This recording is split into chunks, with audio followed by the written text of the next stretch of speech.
What is up, everybody? Welcome to Jamestown. I'm James, and today we're going to have a quick video for those of you who may be beginners to real estate, or you've been wholesaling for a little while and you just don't quite understand the process.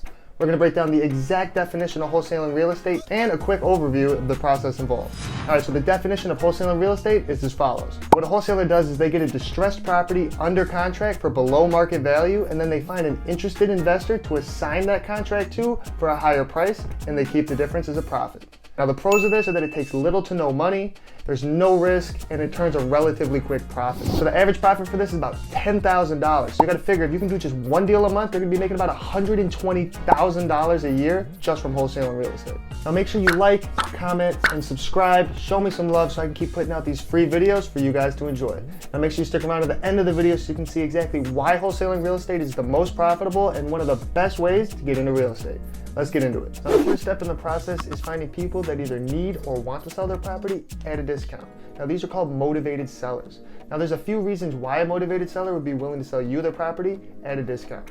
Maybe they're a tired landlord, meaning that their property's a rental, they're sick of picking up rent checks, fixing bathtubs, and they'd rather just move, retire, and let the property go for cheap.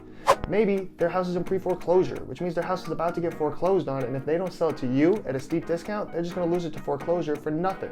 Or maybe they inherited a property. It's just sitting vacant, they're paying the property taxes on it, and it's just costing them money, so they'd rather just sell it to you and get it out of their hair for cheap. Now, there's many other reasons why people may be motivated sellers, but those are the main that I focus on when I'm wholesaling real estate. Now, as a wholesaler, you have to make sure you get a house at a discount, because when you find an interested investor that wants to buy the property, you have to leave enough of a cushion in there for you to make a profit. So once you identify that motivated seller, you get them on the phone, you talk to them, learn their situation, and agree on a price, then you're going to want to fill out a contract. Now, this contract is called a purchase and sale agreement.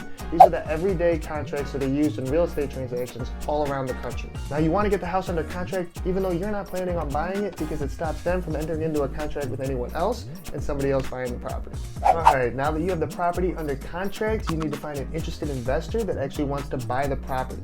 Now, interested investors would be people that like to fix up properties and then flip them for a profit, or fix and flippers. You've probably seen these on HGTV. Or they could be somebody that wants to hold on to the property and rent it out. These would be landlords. Now, both of these interested investors are called cash buyers. Now, you can find cash buyers by looking up in Facebook groups, word of mouth. You can even look them up in a database online. Now, if you want to see how I find cash buyers for all of my deals, I'll have that video for you right here to check out.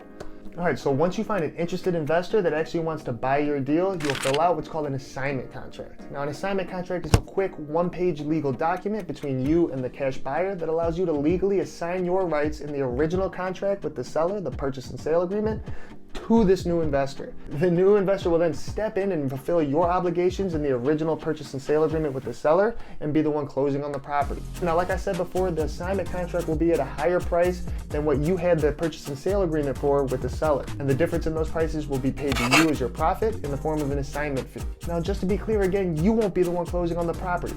The investor that you assigned the original contract to will be the one that closes on the property. So you won't need any money and you won't have any risk. Alright, if you guys need any of the assignment contracts or purchase and sale agreements, just leave a comment, contracts please, down below, and I'll send them right to you. Also, there's a video that I made that is a complete breakdown of all the types of contracts, and it walks you through them step by step, line by line, on how to fill out every section. You'll find that video right here. Alright, now don't let this quick video fool you. There's a lot of intricacies and nuances throughout the process, and the whole process generally takes about 30 days from start to finish. Now, throughout those 30 days, you're going to be nurturing your relationships with both the motivated seller and the cash buyer. You'll be answering questions, fixing problems, as well as acting as a liaison between the two of them, because they don't generally meet until the deal's closed. Now, this doesn't take a whole lot of work in terms of hours. I think on my last deal, I probably put in about 10 hours of actual work, but it takes a ton of critical thinking, problem solving, and quick wits, which is why wholesalers get such a giant fee. Alright, so once the closing date rolls around, which you specified in the original contract with the seller, both the cash buyer and the motivated seller will go to a title company or attorney's office to close the deal. If you want to learn more about title companies or closing attorneys, I got that video for you right here. So there, they'll just have everything explained to them, they'll be read through the paperwork, and they'll just sign all the documents necessary to finish closing the deal. During this, you can be out to lunch, out to dinner, or chilling at your house, and they'll either wire the money for your assignment fee straight to your bank account, mail you a check, or you can drive over to the title company office or the attorney's office and pick it up yourself. And that's it. You just wholesaled your first piece of real estate. All right, guys, that's pretty much it. The definition of wholesaling in basic terms, a quick overview of the process of what it takes to get a deal done. Now, if you had any questions about any part of the process, you didn't understand something, I didn't explain something well enough, then please, I urge you to just leave it down in the comments. I made this channel for you guys. I don't ask for any money. All I want is for you guys to succeed, be financially free, and have an opportunity like I did to take control and change your life.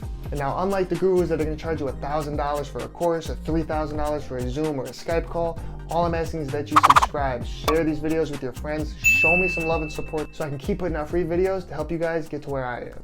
So that's it, guys. Relax, take some notes, and let's make some fucking money.